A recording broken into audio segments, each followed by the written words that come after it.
أعوذ بالله من الشيطان الرجيم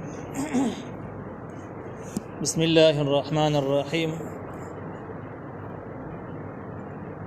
ولما دخلوا من حيث أمرهم أبوهم ما كان يغني عنهم من الله من شيء إلا حاجة في نفس يعقوب قضاها وإنه لذو علم لما علمناه ولكن أكثر الناس لا يعلمون. سورة یوسف 68 نمبر آیت. په دې 68 نمبر آیت کې د یعقوب علیه السلام کم تدبیر چې کړه د هغې ذکر دی او د دې سره د دې خبرې ذکر دی چې تدبیر تقدیر بدلولی نشي.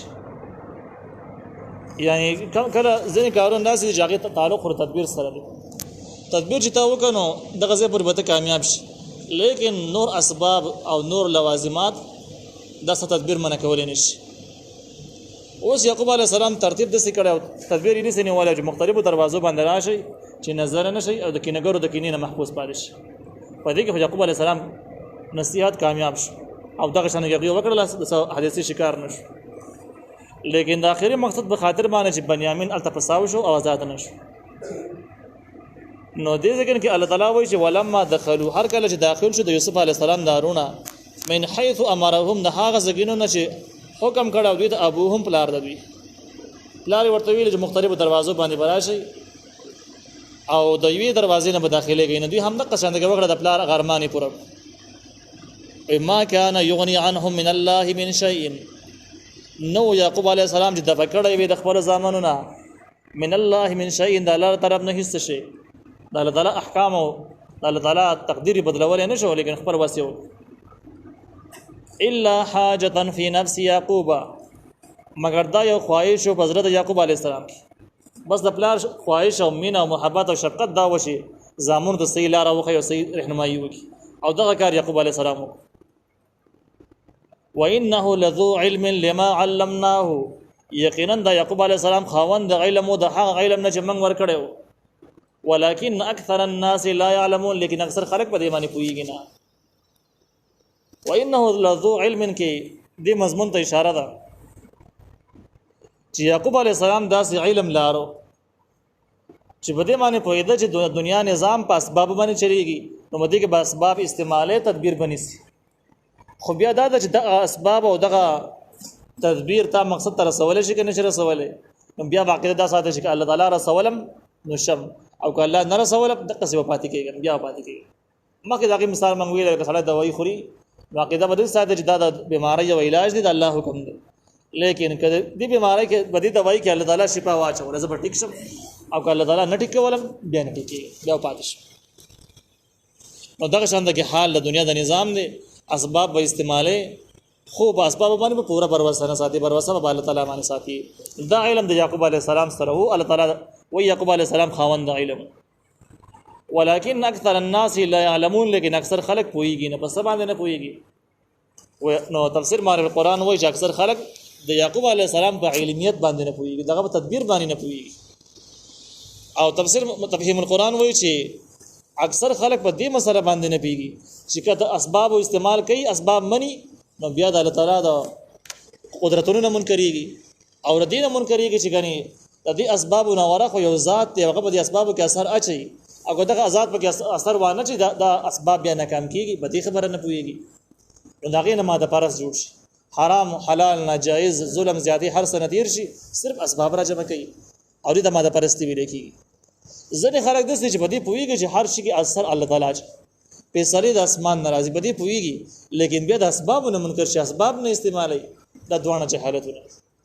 نو اکثر خلک نه پوهېږي، څوک په اسبابو پورې ځان تړي او څوک د اسبابو نه سوچه انکار کوي، دا دواړه خلک غلط دي.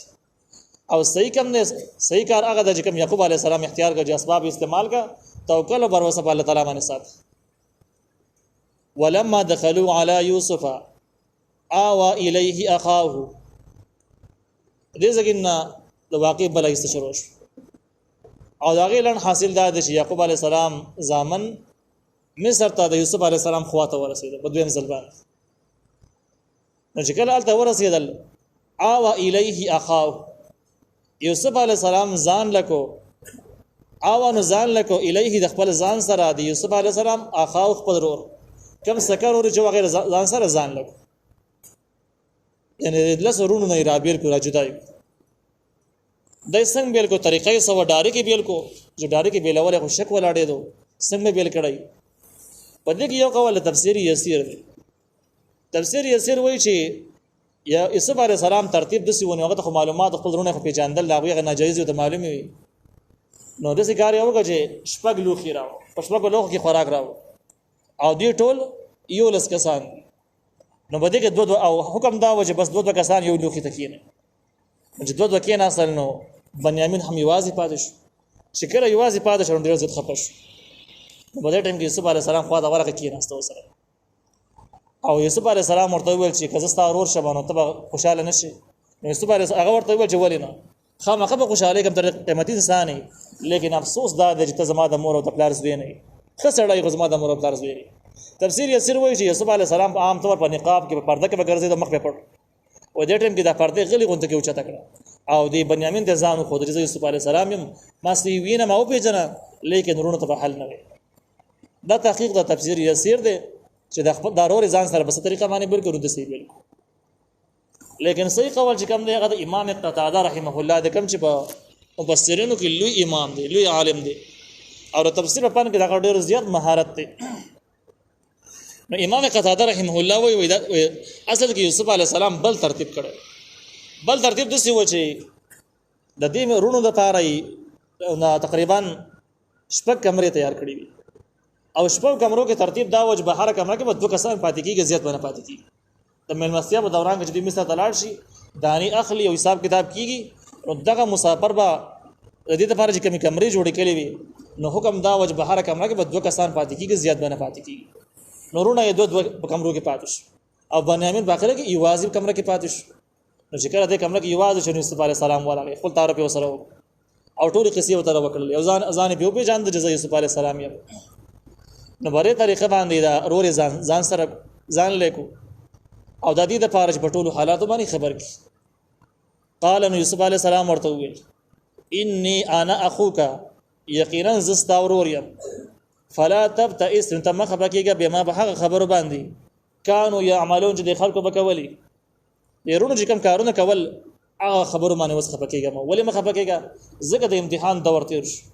او ردوی له الله تعالی کوم اختیار ورکړو چې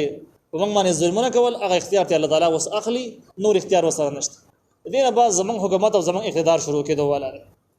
نو چې شروع کېدو والا دی نو چې کله غم ختميږي نو بس يرولې بکار دی خوشاله ته مخه کول بکار دی ډېر خبرې په خوځل بکار دی نو یوسف علی السلام ورته وجه پتیرو حالات باندې مخه بکېګا اوس حالات بدلیدو والا دي امتحان ختمېدو والا دي تفهیم القرآن وایي چې په دې جمله کې چې فلا تبتئس بما كانوا يعملون بده کې یو لوی قصه را اشاره شوې ده څنګه لوی قصه ده په دې کومه کې چې بنیامین او یوسف علی السلام یو ځای نو بنیامین د خپل کور قصه وکړلې د خپل پلار کمزوري د هغه غم هغه قصه وته شروع کړلې د دې رونو ظلمونه او وحشتونه او د بنیامین ته په بد نظر باندې قتل دا واقعي ته بیان کړلې یوسف علی السلام د خپل قصه شروع کړله چې زی کوی ته واچولم به قافله باندې خرڅم بیا مصر ته رالم او دې طریقه باندې د مصر حکومت ته ورسېدلم تاسو وګړه واقعیا ولندن وا لیکن دا ټول واقعیا قرآن په دې دوه الفاظو کې راګر کړل چې فلا تبتئس بما كانوا يعملون تم خبره کې په هغه خبره باندې چې د خلکو بکولي کوم کارونه چې د خلکو کول ډیرونو هغه منوس خپکیږي مو یعنی بده کې قصه خلاصه شو غونډه کې سبق راي ساره شو او تفسیر ذکر نه شو تفسیر په تاریخونو کې بیان کړل اوس دې څنګه نه پوري یو څو سوالات جوړیږي یو غټ سوال دا جوړیږي چې یوسف علی السلام خپل ورونو په جندل د بنیامین تاسو دی وکړو او په طریقه باندې بنیامین معلوم کو دې ته سخت وارننګ ورکړ چې بنیامین مرا نه وستو نو بیا ودا غي سهم تاسو ته نه ملاويږي او تاسو به د خپل حصے بیا نه ملاويږي د قشان په بیرته لاړ نو بنیامین خورا وست لیکن یعقوب علی السلام د 100 کالو نه بغم کې پروت په کار د جاغتم پیغام لګلې په طریقه باندې پراسه باریکه طریقه باندې چې یعقوب علی السلام په پوي شوی او دې نه پویدل دغه نه علاوه چې کله یوسف علی السلام د کوی نه وته عزیز مصر کوړه ورسید د بادشاہ په کور کې د سره ډېر چانسونه چې خطر لګلې لیکن خطر راونه لګل د دین ورسته بیا یوسف علی السلام چې کوم د جیل ته لاړو جیل کې لس کاله وشو هغه زمانه جیلونه خام د جیلونه نو اوس په قسمونه لزن خاتون لګل کیږي زنه نه لګل کیږي هغه زمانہ کې د سینما چې سړی بجل ته دنه شو بس کافي هغه د خوراک ملاوي دو بوته ملاوي دي ملاقات مو سره کېدو هر چاته چې پیغام لګو پیغام بلګل کېدو هغه زمانہ جوړونو د وحشیانه نه نو د جیل په لس کاله زمانہ کې هم یوسف علی السلام کولې شو چې پلار سره رابطه خاطر رابطه کړی وي چې یاره زه ژوندې يم په جیل کې يم د مصر په جیل کې د مصر په جیل کې پروت یم لیکن یوسف علی السلام رابطه وکړه د دینه بعد یوسف علی السلام حکومت ته ورسید او مرکزی حکومت سنبال اول وزارت د وزارت نه بعد د بادشاہ غون حکومت حواله او جشن مناو کو د جشن نوروز خپل تاج او تپسر کو ځان له برطرف شو ملک ریان او د حکمران شو د دې بادشاہي په صورت کې هم رونه را لاغي سره ملاقات وشو ځان وته نه خو د پلار مبارکي پیغام ونه لګو نو عام د انسان فطرت ناشنا غړي د بسنګ شي او د انسان انساني اخلاق همدردی نه د سخکارا باندې لګل لري معلومي د دې تفصیلی جواب چې کوم د امام قرطبي رحمه الله کړی او امام قرطبي رحمه الله وایي چې یوسف علی السلام چې دا کم خط نه لګو پیغام نه لګو او دا دومره لوی امتحان یعقوب علی السلام ته راو د الله تعالی په سره او یوسف علی السلام ته الله ویل چې ته پیغام نه لګي صبر د یعقوب علی السلام امتحان پوره شوی نه ته پیغام نه لګي یوسف علی السلام ته الله حکم او وحی په ذریعہ باندې یوسف علی السلام په دې کې بيخي ګناګار او مجرم نه دی نو دا جواب امام قرطبي رحمه الله په تفسیر قرطبي کې ذکر کړی